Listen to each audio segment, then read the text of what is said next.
Hey, what's up, everybody? Good morning. Welcome to a Monday edition of Morning Scone presented by Brock, the Baton Rouge Orthopedic Clinic, Hudco Roofing, hudcoroofing.com, and Restored Motions, restoredmotions.com. Hope all of you are having a magnificent start to your week after a beautiful Sunday, man. It was rainy, kind of dreary Saturday, which certainly the game Saturday, matched the mood. Or I should say the weather matched the mood. Yesterday was beautiful though, man. It was a great Sunday. Hopefully, y'all enjoyed your Sunday. Maybe went to church, get your praise on and your worship on, and enjoyed family. Because I'm certain you did not enjoy the Saints game. That was brutal.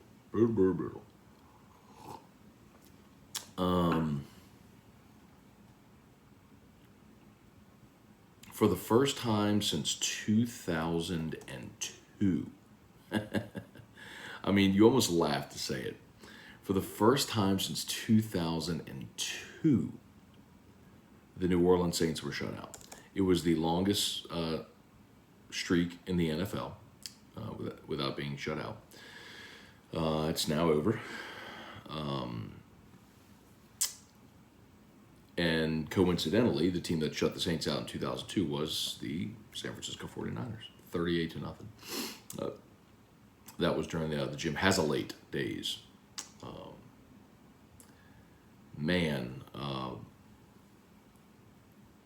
I don't know that there's a whole lot to say about that game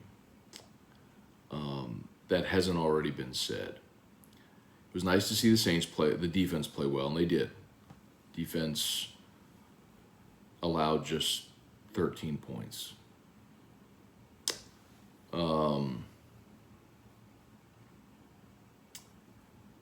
And boy, they had their opportunities, but here's the Saints drive chart. 4 plays fumble, 4 plays punt, 5 plays punt, 3 plays punt, 3 plays punt, 2 plays end of half. Second half drives, 12 plays, missed a field goal. 12 plays, fumbled at the 1. 9 plays, turnover on downs.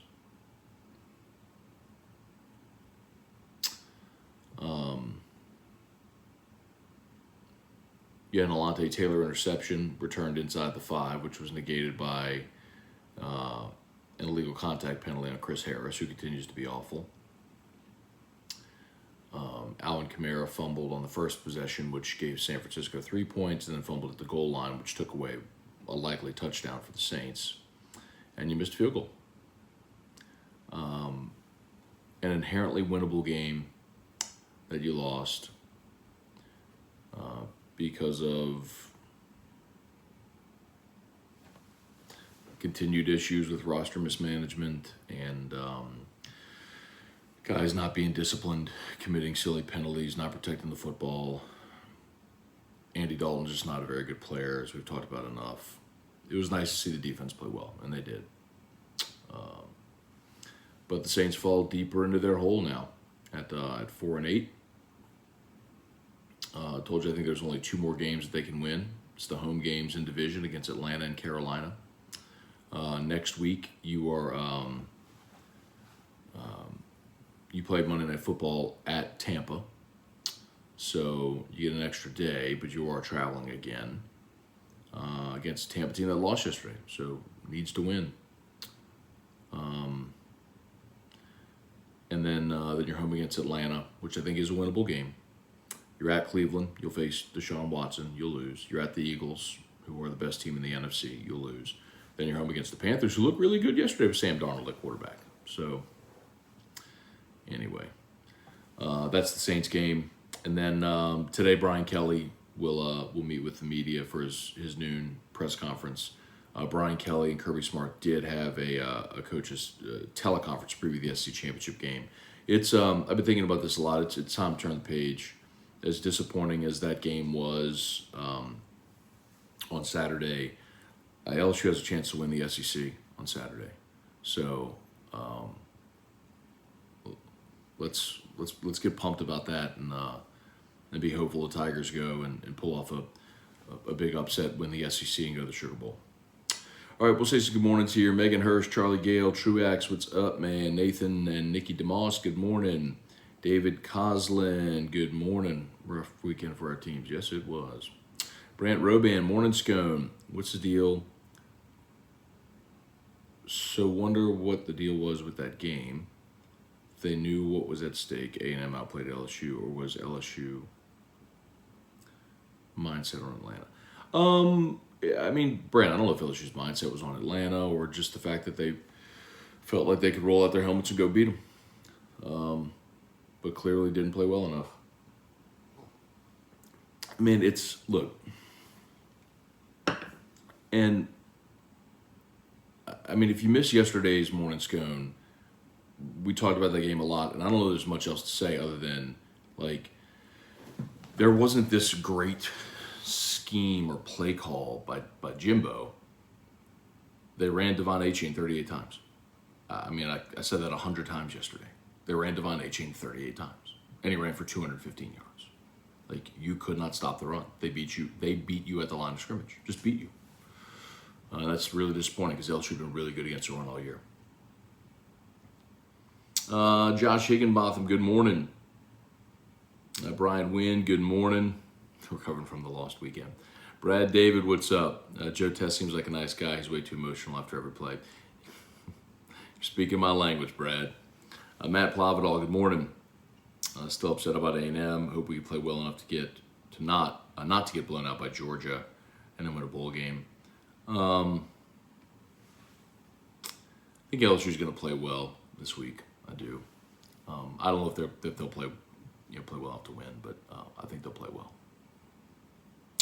Eric Waterotter asking the Daniels question in a different way. With a finite pool of resources, would you go over the top with NIL to retain him or let it play out? Yeah, I don't think it comes down to that, Eric. That's not an NIL question. If Jaden Daniels wants to go start his pro career, he's going to go start his pro career. NIL would be a nice bonus, for lack of better words, if he decided to stay. But that's not going to be the thing that makes the determining factor. It sounds like you're just really trying to push him out, which I'm telling you is really not smart. I don't know how you can look around college football. Like, after the Alabama game, you all were begging for him to stay another year.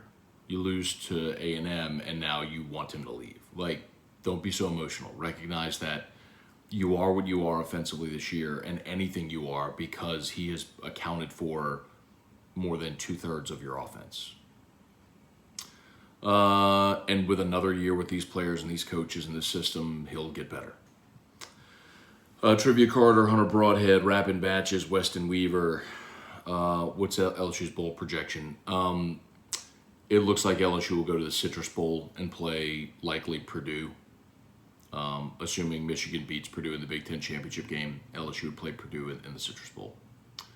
If LSU loses Georgia. If LSU beats Georgia, they would go to the Sugar Bowl and play Kansas State. Brad David, do you think you can win a championship at Wisconsin? Yeah, good. He's talking about Luke Fickell. I don't think you can win a championship at Wisconsin, which is interesting because Wisconsin, as far as revenue, is always right there, like kind of with LSU, always kind of hovering there right around top 10 in the country. So they have money. What they don't have is players in that state. So at Wisconsin, unless you're able to do what Oregon did and build a brand around Flash and Nike and uniforms and all that sort of stuff, that kids are going to want to go play in Eugene, Oregon, you're not going to win. You're not going to get players to win big enough. But look, you can win Rose Bowls there. I mean, Brett Bielema won Rose Bowls there. I mean, you can win, yes. I mean, you can, in an expanded playoff, you can get in a playoff. You're just never going to win a championship there, a national championship.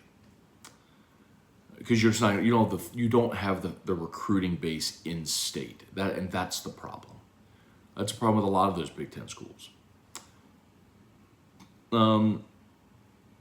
Joseph felt well having our baby girl today. Okay, Joseph, great news, man. That's awesome. I know we had the false alarm a couple weeks back, man, but glad today's the day. We'll be praying for mom and baby and hope that both mom and baby are healthy and y'all are blessed with a great, wonderful day, man. So, good luck and Godspeed. Larry Garner, good morning. Reed Rule, morning Scone, terrible sports weekend. But from LSU, I've never seen such disinterest and lack of emotion with so much on the line. Honestly, just shocked. Yeah, that's fair. I mean, I would hesitate to say never. I mean, LSU's come up short in games before with a lot on the line. I mean, January 9th, 2012 comes to mind. Anyway. But yes, very disappointing. You're right to be disappointed. You should be disappointed. Sounds like Dennis Allen got the Edo binder. Reed Kennedy, good morning. Stanley Reed, morning, Matt. Still rooting for the boys to find a way to beat Georgia. Can you do an outlook on the defense next year? Who will play edge and DB? Quarterback outlook if Jaden doesn't come back. Yeah, so I think on the defensive line, you'll be really good, especially on the interior in particular, if Roy and Guillory come back. So you'll have Mason Smith, Mekhi Wingo, Roy, and Guillory. And then all the freshmen from this year who didn't play. Bryce Langston, Ty G. Hill, Fitzgerald West. So you have numbers on the interior. Savion Jones has played a bunch on the edge. I think Harold Perkins will play the jack. You're kind of replacing Ojulari. But you got Xavier Carter there as well. And Quincy Wiggins, who redshirted this year. And I can tell you, they do expect to go into the portal to get a defensive lineman, and it might just be a guy who played on the team that beat LSU on Saturday. And again, coaches can't have those conversations, but players can. Like, all these players know each other. They went through recruiting and camps together, and a lot of them know what's up, and so word kind of spreads a little bit. Linebacker, I think you're really good. You're going to lose Micah Baskerville and Mike Jones, but you'll obviously return Perkins, you'll return Greg Penn, and guys like Wes Weeks, Colby Fields, who are veteran guys you brought in this year, got playing time as well, sort of supplement. And then you've got, you saw DeMario Tolan come on strong late. The problem really is in your secondary. I expect Jay Ward's going to go pro, and all those super seniors, Jark Bernard Converse, Mekhi Gardner, Colby Richardson, Joe Fouché, they're all gone. So, you're going to have to really look at cornerback again and decide, the guys who redshirted this year, LaTerrence Welch and Jordan Allen, can they be starting players for you? What's the status of Radarius Jones and Demarius McGee, who have not played this year? And I don't know, quite honestly, that they're eligible.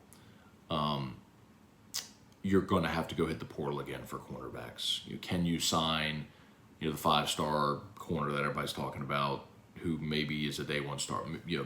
The corner is a big question again next year. And by the way, depending on Jay Daniels, I think depending on what happens with Jaden, I think you go to the transfer portal, get a quarterback again if he leaves. I mean, you have to go get some veteran experience. You can't go into next season with only Nussmeier, Howard, and Ricky Collins. You have to go get a transfer. Louis Malhoit, morning, Matt. Saints will have the oldest roster in the NFL next year. How can they get younger while being in salary cap hell? Average age 27.5 years. Yeah, Louis, you have to hit on your draft picks. You have to basically have a redo of 2017 when they hit on Lattimore and Ramchick and Marcus Williams and Trey Hendrickson, and I mean that whole draft was just boom, boom, boom, boom. You have to have a redo of that draft where you can have star players on rookie contracts that are really affordable. I mean, that's how you sort of reset. Hey, you. Please tell Ms. Gale to fire DA at the end of the year. I never believed in DA. Well, he may take care of that himself. Jonathan, 88808. So upset with our football teams. Even the Hudco Jam wouldn't hit the same. I'll play it anyway. 1, 2, 3, go. You know what?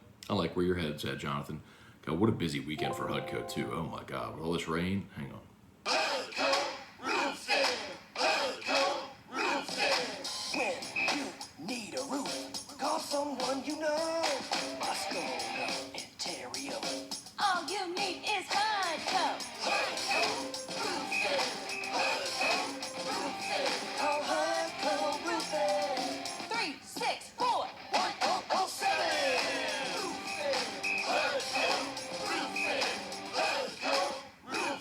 HUDCO Roofing, HUDCOroofing.com. HUDCO's pinned in the chat. I'd love to come give you a free, no obligation roof inspection. Our repairs list is long this week after all that rain. But give us a shout. Love to help you out. Kelly Groves, Jeff McKithen, Brant Roban. Once I saw those freak catches from the Mustafa wide receiver. It's Moose Muhammad, bro. Come on. I mean, Mushin Muhammad was a great receiver with Michigan State and the Panthers for a lot of years. Man, what's his kid? Moose Muhammad. Mark McCarter, what's up? Michelle Manuel, is pass interference reviewable call? It is not, Michelle. After the Nola no call, it was for one season, and then it essentially went exactly as you would assume it would with the NFL, and referees being ticked in about the insinuation that they don't know how to do their jobs, so they took it out of the rule book after 1 year. Jason Austin, morning, Matt. Saints played a good game, especially defensively. The Niners and freaking losers. Jason, I'm sure you're a hell of a nice guy, but as a sports fan, you're a loser. If you're from Louisiana and you cheer for the 49ers, you're a loser. As a fan, but you know that well enough. And Jason, by the way, we're over a year now. There's going to be a statute of limitations on our bet. By the way, I owe Jason Austin a picture in a 49ers shirt or jersey. Like, we had that bet on the Niners Packers last year. And I owe him. And I hate having debts that I owe. And he was supposed to come up to guarantee or get me a 49ers shirt or jersey. I take a picture with him in it. And it's been almost a year, dude. Like, I got to make good on this because it feels like if we get past a year, the statute of limitations expires. Like, come on, dude. Like, I'm ready. And especially this week, bro. The 49ers beat the Saints. What more would you possibly want than this right now, this week? Come on. Let's do this thing so I can get it off my plate. Texas Tech fans rushing the field against 5-6 Oklahoma. What a joke. I didn't even see that. Oh, my God. Glenn Thomas, Saints are a complete train wreck. Dalton hit receivers in the face mask. Counts as incomplete passes. Olave did get robbed. Who knows what he catches anymore. Like, he caught the ball, took 3 steps, falls. Ground can't cause a fumble. They said incomplete. It was terrible. Yes, terrible call.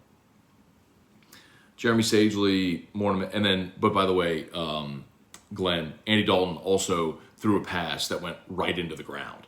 Like, and that was Aaron Brooksian. They were just terrible. Jeremy Sagely, ready for redemption this weekend against Georgia. After Saturday, LSU players need to get Gordon for injuries. Chase Pellegrin, what's up? If LSU beats Georgia, that win will rival some of the biggest wins in program history. I'd agree with that, Kate. Yeah, I mean, it would feel very much like the 2001 SEC championship when LSU beat Tennessee. Tennessee was number 2 in the country. They were a big favorite. They were going to play in the national championship game against Miami in the Rose Bowl if they had beaten LSU. And LSU with, of course, Rohan gets knocked out of the game and Matt Mock leads the comeback and LSU wins 31-20. So, yeah, it would go down like that for sure. Ed Check, good morning. Have to wait till Friday for your pick in the championship game. Yeah, Ed, I haven't even started to really dissect it, look at the matchups and all that stuff. I mean, breaking news, I'm probably picking Georgia to win, but we'll see. I picked LSU to win this past week. So. Shannon O'Neill, morning, Matt. No way the Saints keep Dennis Allen as coach after the season, right? I think how this final month goes will play a large role and factor in that, but it's hard to imagine it. Really hard to imagine. I've got about 5 more minutes, y'all. Shout out to Brock, Baton Rouge Orthopedic Clinic. You need an orthopedist, get them by Brock. They got all the subspecialties, including, of course, pediatrics. We go over there to see Dr. Brad Collada for Drew. So, Brock, locations all over Greater Baton Rouge. Main location on Bluebonnet near Perkins inside of the Surgical Specialty Center. HUDCO Roofing, HUDCOroofing.com. Click the HUDCO link. It's pinned in the chat. Love to give you a free, no obligation roofing inspection.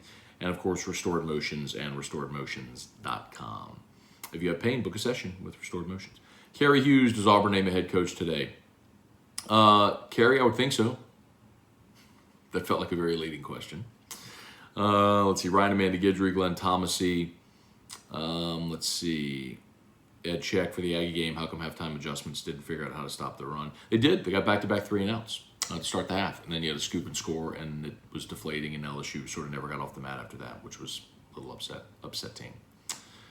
Debo, Nick Dubison, Sean Comiskey. Was there an explanation on the non-PI call against Jarvis? What is a catch these days? Olave caught the ball. That was crazy. Tim Gotro, Ronnie Dugas, Dane Bergeron, good morning. I need to replenish my bourbon supply after this weekend. Brian Wynn, what adjustments on defense do we make, if any, now that teams spy Daniels to try to limit his running, keep him in the pocket? Brian, teams have been spying Jaden all year. I'll tell you, Arkansas I thought did a really good job of getting him on the ground. And the typical way that you would counter that is running the football when you have a 3 or 4 man rush because you have numbers in the box. But when you get down, you have to throw. And that's basically what LSU did for the bulk of the second half.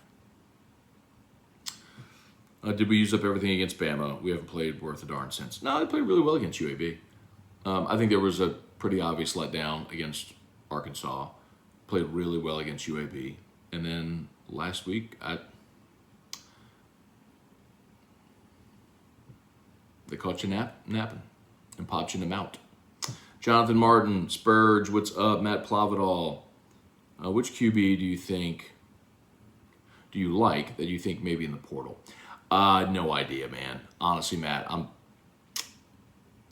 nobody at this point a year ago was thinking Jaden Daniels was going to be in the portal. So I don't know. I don't know. Nothing like the HUDCO jingle to wake the morning up. I love it. Glenn Crowdis, Leon Williams. Was the offense bad enough to give Jameis a shot now? Leon, I think after the bye is probably when they make that change. I think they go lose to Tampa on Monday Night Football. They have the bye, and if you're going to make the change, that's the time to do it. So, and then you give Jameis the final 4 games, and he should be. I don't know that he's 100% healthy, but he will be as healthy as he's been, right? Having the chance to sit for more than 2 months now, for really 10 weeks, to heal. And you should get a closer to healthy Jameis and get a really good look and make your determination on what he might be able to be. Because you got him under contract for another year. So you might as well go find out. One thing's for sure, it ain't Andy Dalton. Been telling you all that for months now. Edward O, morning Matt. Didn't we hear that Brian Kelly's teams always won the games they were supposed to win? Guess that was a myth. That's a good point. Alan Duran, Young Matthew, since the A&M game was essentially the first of 4 playoff games for LSU, were you surprised they weren't more ready? Yeah, absolutely. I thought LSU would win and win. I thought that game would go exactly like it did in reverse. I thought you would see a result just like that, just with the team switched.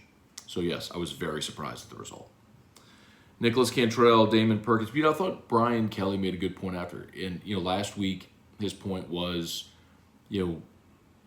winning needs to be a habit. And, I think a lot of these guys, we forget, haven't experienced success at the college level. A lot of the guys on this team have been part of back-to-back 500 seasons. This is the first time they've tasted success. And so how you handle success often matters just as much as how you handle failure. So you're going to get a double dose of that in consecutive weeks now.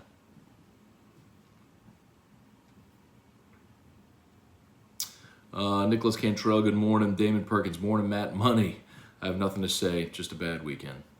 Trivia, am I tripping or we don't see deep passes? Didn't on Saturday for sure. But a big part of that trivia is, man, they were dropping 7 and 8. So if you got 3 receivers in routes and they've got 7 or 8 men in coverage, it's going to be hard to find somebody open, which is why then you have to take advantage of underneath stuff and the proverbial dink and dunk or quarterback runs, and didn't work out. Dennis Allen's dragging us back to hell. Joseph felt, well, Penning didn't look ready. Yeah, we did. That's what we did see Penning yesterday. Trevor Penning made his debut. We got to see him as the jumbo, like, tackle eligible guy. Jay Benoit, good morning, LSU Daily Podcast. Yeah, Jay Benoit, I'll get one hopefully recorded before lunch today. If not, you will definitely have one tomorrow. All right, it's 8 o'clock. I got to get going. My apologies for those that have missed. Jason Austin, Daniel's status against Georgia. We should find out today, but look, he's going to play. I mean, he had an ankle injury. He'll get treatment this week. They'll tape it up. He ain't missing this game. So, okay, y'all have an awesome day. Thanks so much for watching. YouTube, please smash that like button. Facebook, please like the page, share the post. AFR at 3 o'clock today, and we'll look forward to seeing y'all then. Peace.